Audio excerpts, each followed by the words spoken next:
Ketika petir menyambar, bab 4, menebang hutan di Pulau Kalimantan. Freddy Wong meletakkan ponselnya agar dia dapat memijat pelipisnya yang berdenyut-denyut. Seharusnya proyek ini adalah cara mudah untuk menghasilkan uang. Dia menghela nafas dan mulai mempertanyakan keputusannya untuk terlibat dalam proyek ini. Dia sudah bekerja sangat keras untuk mendapatkan proyek ini, sebuah konsesi untuk menebang sebagian kecil dari hutan tropis di negara bagian Sarawak, di Pulau Kalimantan.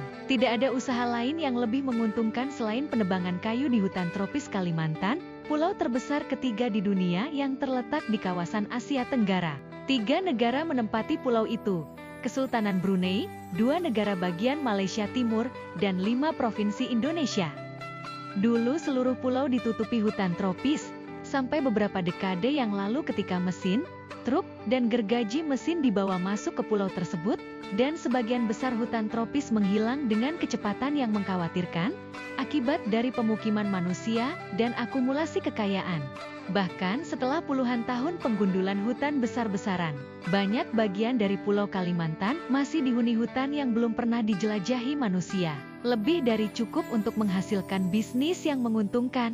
Tujuan akhir dari proyek yang dia lakukan adalah mengubah lahan hutan menjadi perkebunan kelapa sawit, karena permintaan minyak dan harga minyak konvensional masih sangat tinggi. Minyak mentah dari biji kelapa sawit menawarkan harga yang kompetitif bagi dunia yang haus akan minyak. Malaysia, salah satu produsen minyak sawit terbesar di dunia, berniat mempertahankan dominasinya dengan memperluas perkebunan kelapa sawit di seluruh wilayahnya. Karena sebagian besar lahan di negara bagian barat telah diubah menjadi kawasan perkotaan, sebagian besar perluasan ditujukan kedua negara bagian timur, Sabah, dan Sarawak. Wong bekerja di salah satu dari sedikit perusahaan swasta yang cukup beruntung mendapatkan izin menjalankan perkebunan kelapa sawit pada saat sebagian besar perkebunan dimiliki pemerintah. Dia tidak akan mengelola perkebunan kelapa sawit. Tugasnya adalah membuka lahan agar kliennya bisa memulai proyek perkebunan. Dia menanggung seluruh biaya pembukaan lahan,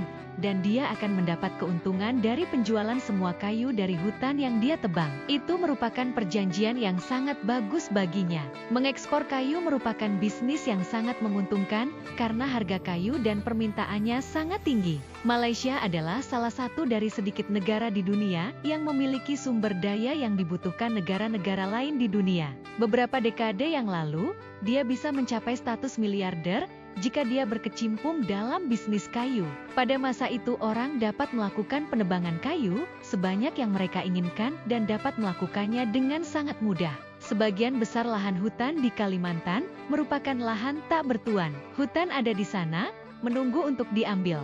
Jadi orang-orang datang mengambil, dan mengambil, dan mengambil sebanyak yang mereka inginkan. Seiring berjalannya waktu, laju penebangan terpaksa melambat, bukan karena berkurangnya permintaan.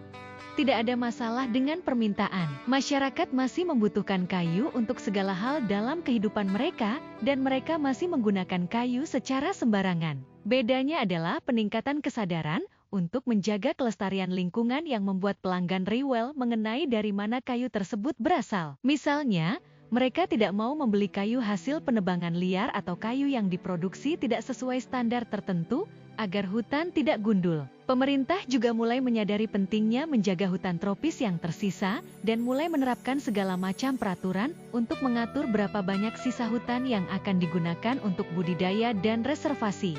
Wong bukanlah seorang pencinta lingkungan atau politisi, jadi dia tidak peduli dengan hal-hal tersebut. Yang dia pedulikan hanyalah menyelesaikan proyek ini dengan sukses dan mendapatkan keuntungan finansial. Semua kendala itu tidak menjadi masalah baginya. Dia hanya perlu melakukan prosedur penebangan hutan dengan benar, sesuai dengan standar yang sudah ditentukan. Hal ini berarti lebih banyak pekerjaan administratif, prosedur yang lebih panjang, dan pada akhirnya, keuntungan yang lebih sedikit untuknya. Namun dia masih bisa mendapatkan sejumlah besar uang pada akhirnya. Dia hampir tidak percaya dengan keberuntungannya ketika dia akhirnya mendapatkan proyek tersebut. Banyak orang juga menginginkan proyek ini. Kerja keras dan koneksi yang tepat akhirnya berhasil memberikan apa yang dia inginkan. Pada awalnya, proyek ini berjalan lancar sesuai rencana. Dia datang ke daerah yang sudah ditentukan dan mempekerjakan orang-orang Iban, salah satu kelompok penduduk asli di wilayah tersebut, untuk melakukan pemeriksaan lapangan. Suku Iban merupakan pilihan yang tepat karena mereka mengenal daerah tersebut dengan baik dan merupakan pekerja murah. Tentu saja, ini berarti lebih banyak keuntungan baginya. Bagaimanapun, dia hanya membutuhkan sekelompok kecil orang. Sebagian untuk mengurus pohon, menggergaji pohon dengan gergaji mesin, memotongnya menjadi batang-batang kayu, dan mengupas kulit batangnya sebelum diangkut. Sisanya menangani mesin, mengoperasikan dan mengurus bulldozer dan truk. Dia seharusnya tahu, bahkan sejak awal, dia punya firasat bahwa strategi ini terlalu bagus untuk menjadi kenyataan, perasaan yang sengaja dia abaikan karena keinginannya mengeruk keuntungan besar. Pertama-tama, dia tidak menyadari betapa tahayulnya orang-orang ini. Pada hari pertama mereka ingin bekerja di hutan, salah satu dari pekerjanya, mewakili yang lain, katanya, memintanya berjanji bahwa dia dan orang-orang yang dibawanya dari kota akan berperilaku sopan selama mereka berada di dalam hutan. Kemudian pria itu melanjutkan dengan melafalkan daftar yang panjang tentang apa yang tidak boleh dilakukan dan apa yang tidak boleh dikatakan selama mereka berada di dalam hutan. Sangat menggelikan, berperilaku sopan. Dia dan anak buahnya yang datang dari kota tentu tahu bagaimana bersikap sopan. Tapi, siapa yang akan mereka temui di tengah hutan belantara? Yang terhormat orang hutan, paduka badak, yang mulia burung kenyalang. Tidak ada seorang pun yang tinggal di area di mana mereka akan menebang hutan. Jika tidak, dia tidak akan mendapatkan proyek itu. Orang terhormat manakah yang akan tersinggung dengan perilaku mereka? Namun pria itu bersikeras agar mereka berjanji akan mematuhi permintaannya. Jika tidak, seluruh pekerja Iban menolak pergi ke hutan bersama mereka. Oh baiklah, asalkan mereka puas, dan proyek pun dimulai secepat mungkin. Jadi dia memberikan janjinya, dan menjamin untuk yang lain. Mereka pergi ke hutan untuk memeriksa area yang akan mereka tebang keesokan harinya.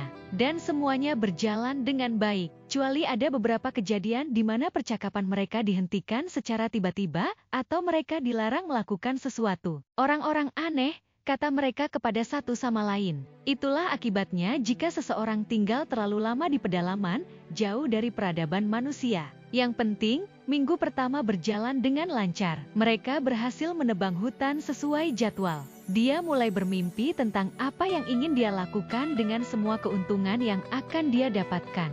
Dia akhirnya bisa mengajak istrinya jalan-jalan ke luar negeri yang selama ini istrinya inginkan. Dia akan mampu menyekolahkan anak-anaknya ke universitas yang bagus untuk pendidikan mereka. Dan yang terpenting, dia akhirnya bisa membeli mobil impiannya. Kemudian proyek tersebut mengalami sedikit halangan. Sekelompok masyarakat Iban yang tinggal di hilir sungai tempat, ia melakukan penebangan datang ke kantornya, dan menyampaikan keluhan bahwa aktivitas penebangan hutan tersebut mengganggu kehidupan mereka. Mereka menuduh dia dan teman-temannya mengisi sungai mereka dengan kotoran dan lumpur, membunuh ikan, udang dan makhluk hidup lainnya di sungai. Rupanya, orang-orang ini memanfaatkan sungai sebagai pasar mereka. Kapanpun mereka ingin makan ikan, misalnya, mereka tinggal mengambil dari sungai secara gratis. Sekarang mereka tidak dapat melakukan itu lagi karena dia. Astaga, siapa yang masih mendapat makan siang gratis di hari ini? Jika mereka menginginkan ikan, mereka harus pergi ke pasar dan membelinya. Tentu saja, dia tidak bisa mengatakan hal itu kepada mereka. Dia mencoba menenangkan mereka dengan berbicara tentang hal-hal yang terdengar bagus di telinga mereka. Bagaimanapun juga, dia bukanlah seorang penebang hutan liar. Dia memiliki izin resmi untuk melakukan apa yang dia lakukan. Orang-orang ini tidak dapat menghentikannya. Kemudian mereka mengatakan bahwa semua bulldozer miliknya tidak hanya menyebabkan polusi pada hutan, tetapi juga telah mengganggu rumah para makhluk halus yang tinggal di sana. Dia sebaiknya bersiap-siap untuk menerima konsekuensi dari perbuatannya. Dia tidak tahu bagaimana harus bereaksi terhadap apa yang mereka katakan. Apakah itu sebuah ancaman? Dia tidak percaya pada hal-hal tahayul tentang makhluk halus, hantu, dan sejenisnya. Tapi dia tahu bahwa mereka mempercayai semua hal ini. Dan dia mengerti bahwa dia sebaiknya tidak menyinggung perasaan mereka dengan mengatakan bahwa menurutnya kepercayaan mereka itu sangat primitif. Pada akhirnya, dia hanya berpura-pura tidak mendengar. Mereka akhirnya pergi dengan perasaan tidak puas. Selama beberapa hari berikutnya, dia berjaga-jaga karena dia memperkirakan akan ada sesuatu yang tidak beres. Dia memperketat keamanan untuk memastikan bahwa penduduk asli tidak menyelinap masuk untuk menyabotase proyeknya atau hal semacam itu. Namun, tidak ada apapun yang terjadi. Dia mulai tenang dan melanjutkan mimpinya tentang bagaimana dia akan membelanjakan uangnya. Keesokan harinya, mereka mulai membawa buldoser untuk masuk lebih jauh ke dalam hutan dan hal aneh pun terjadi. Guntur dan badai petir berdatangan. Dia tahu sambaran petir sangat umum terjadi di belahan dunia ini, tapi ini bukan musimnya. Dan badai petir yang hanya terjadi di atas tempat di mana buldosernya ditempatkan dan tidak terjadi di tempat lain merupakan hal yang aneh. Meski begitu, dia tetap melanjutkan proyeknya, dan petir menyambar setiap mesinnya. Setiap mesin, dia harus mengirim mereka untuk diperbaiki. Beberapa sudah tidak dapat diperbaiki, sehingga dia harus membeli yang baru. Ia mengerang memikirkan berkurangnya keuntungan yang akan didapatnya karena kejadian ini. Dia teringat akan perkataan penduduk asli tentang makhluk halus penunggu hutan, tetapi menganggap idenya sendiri sebagai hal yang konyol. Butuh waktu seminggu baginya untuk bersiap-siap untuk menebang hutan lagi, dan petir kembali muncul. Kali ini, petir tersebut tidak hanya menyerang mesinnya, tetapi juga orang yang mengoperasikannya. Ada yang terkejut sampai otaknya tidak berfungsi lagi, ada pula yang mati seketika. Memperbaiki mesin membutuhkan uang, dia benci itu. Tapi apa yang terjadi pada orang-orang ini membawa penyakit kepala dan hati. Dia harus memberitahu anggota keluarga pekerjanya tentang kecelakaan yang terjadi. Hal itu sangat menekan batinnya. Tentu saja keluarga mereka menangis dan menuntut penjelasan. Bagaimana ini bisa terjadi? Dia juga tidak tahu bagaimana hal ini bisa terjadi.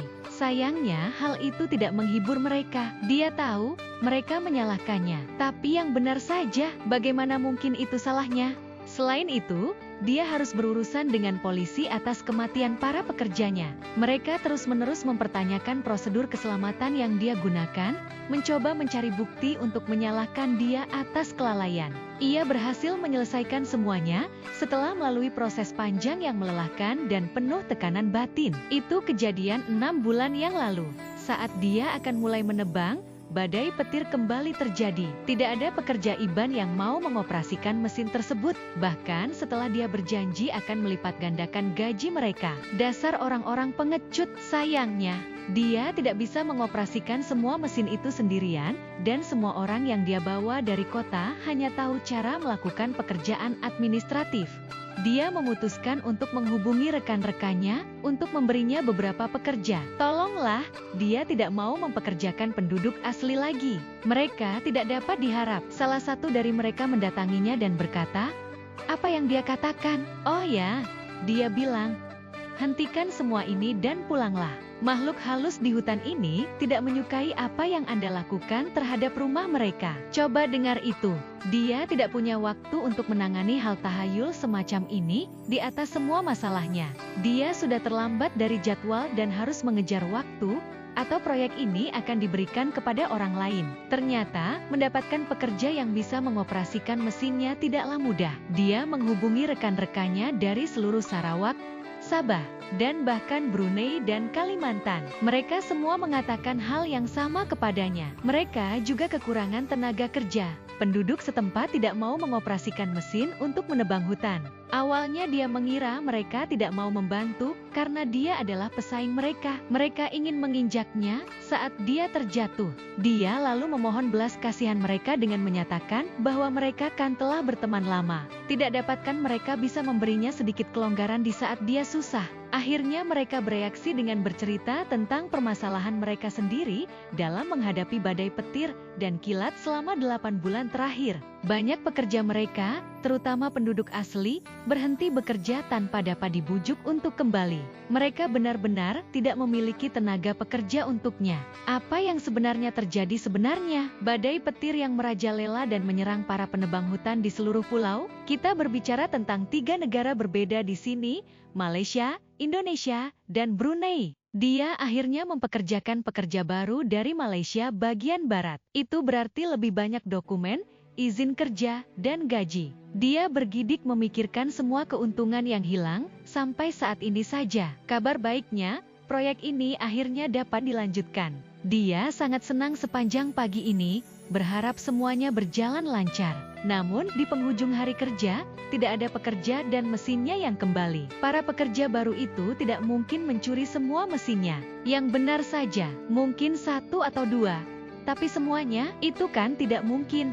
Dia baru saja selesai berbicara melalui telepon dengan klien dari kantor pusat di Kuala Lumpur, yang digelari Sang Wanita Naga, yang bertanya dengan garangnya tentang kemajuan proyek mereka sambil mengingatkan bahwa saat ini hasil kerjanya terlambat dari jadwal yang sudah mereka setujui. Dia tidak tahu harus berkata apa, dan saat ini dia tidak ingat alasan apa yang dia berikan untuk meyakinkan kliennya bahwa semua baik-baik saja. Kelihatannya dia tidak dapat menenangkan kekhawatiran kliennya. Itu sebabnya sekarang ini kepalanya tidak berhenti berdenyut-denyut. Yang dia perlukan sekarang adalah mengambil cuti. Mungkin setelah liburan beberapa hari, jauh dari hutan menyiksa ini, dia bisa berpikir jernih kembali. Bersambung.